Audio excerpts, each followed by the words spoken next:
Sport Santé vous est présenté par l'Hôpital de la Tour. Votre santé, notre passion.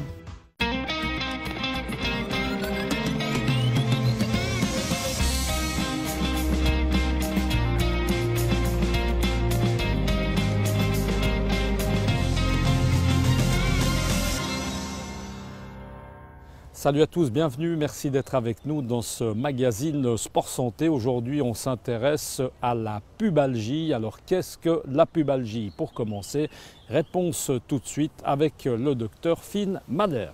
Pubalgie, c'est pubis et algie, pubalgie. Et le pubis, c'est cet endroit ici, c'est un carrefour. Algie veut dire douleur, en fait, donc c'est une douleur de la région du pubis. Et cette région est très complexe parce que si on la regarde ici, c'est entouré par tout un groupe musculaire, que ce soit les adducteurs d'un côté, que ce soit les muscles droits de la cuisse ou de tous les muscles droits de l'abdomen et les obliques. Et il faut comprendre la pubalgie en se disant que ce carrefour, c'est un petit peu comme un mât d'un bateau. Ici, on a le mât et vous avez des haubans qui viennent s'attacher au niveau du pubis. Si sur un voilier, un des haubans n'est pas tendu, eh bien, le mât va commencer à faire des petits mouvements, des micro-mouvements, et ces micro-mouvements vont avoir un effet au niveau de l'attache qui est au niveau du pubis. Et ces micro-mouvements vont créer en fait une surcharge des différentes structures. Ces surcharges vont créer un peu d'inflammation, et l'inflammation va qui est à l'origine de la douleur, donc de la pubalgie. Il y a différentes formes de pubalgie. Il y a la pubalgie qui est uniquement liée à l'inflammation du pubis, mais on peut aussi avoir des formes qui ont en fait des facteurs associants ou des facteurs.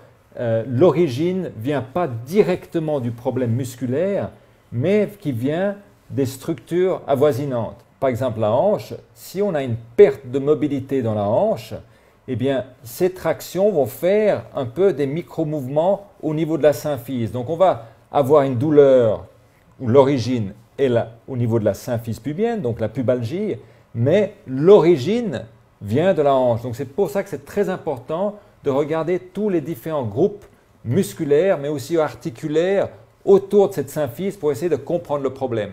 Parce que sinon, on passe son temps à essayer de régler l'inflammation là, alors que l'origine du problème vient d'ailleurs. Donc, il y a des sous-catégories de pubalgie.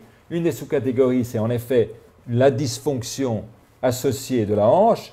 Et ça peut aussi être la dysfonction d'un muscle qui est très important, qui s'appelle le muscle iliopsoas, qui part ici au niveau de la colonne vertébrale, qui vient s'insérer ici au niveau de la cuisse. Et l'iliopsoas est un très puissant fléchisseur de hanche.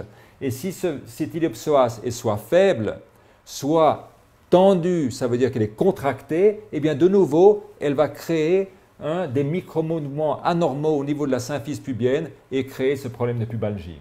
Une troisième sous-catégorie, c'est les pubalgies qui sont liées au problème des adducteurs directement. Et historiquement, on a toujours pensé que la pubalgie venait d'un problème d'adducteur, et ça peut être le cas, mais on sait maintenant, plus récemment, que les origines peuvent être multiples.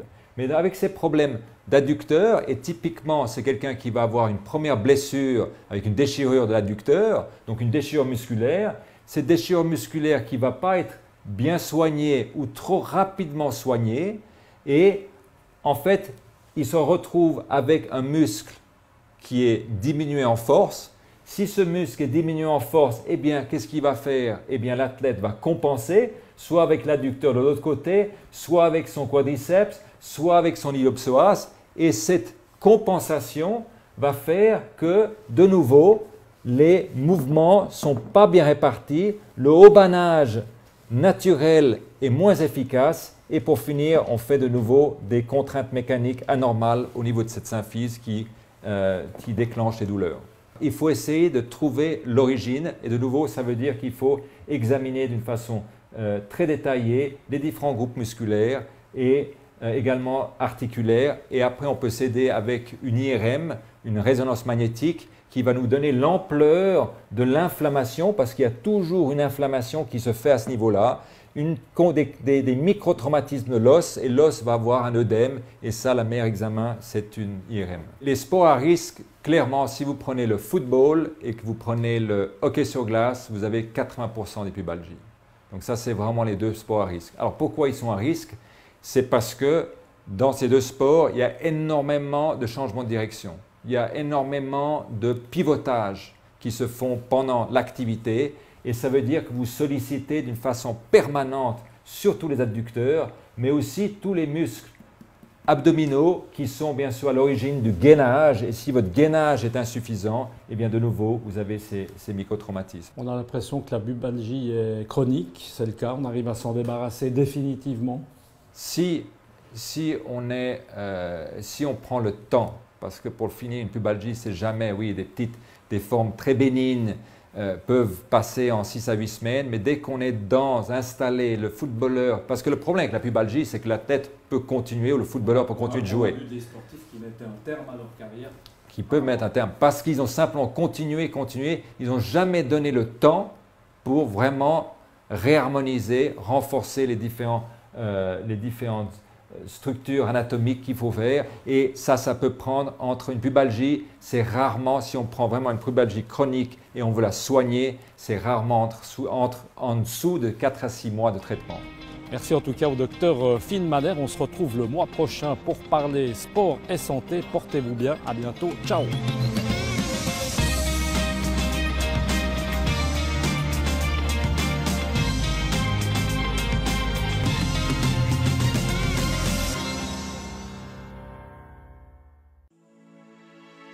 Sport Santé vous a été présenté par l'Hôpital de la Tour.